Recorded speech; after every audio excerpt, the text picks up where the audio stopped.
കണ്ണൂർ വിമാനത്താവളം വഴിയുള്ള സ്വർണ്ണക്കടത്തിൽ കൂടുതൽ ക്യാബിൻ ക്രൂ അംഗങ്ങളിലേക്ക് അന്വേഷണം വ്യാപിപ്പിച്ച DRI.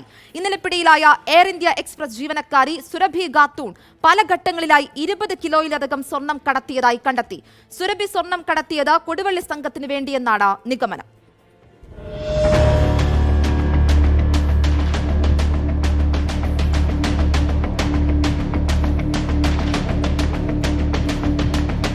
എയർ ഇന്ത്യ എക്സ്പ്രസിലെ കൂടുതൽ എയർ ഹോസ്റ്റസ്മാർക്ക് സ്വർണ്ണക്കടത്തിൽ പങ്കുള്ളതായാണ് DRIക്ക് സുരഭി മൊഴി നൽകിയത്.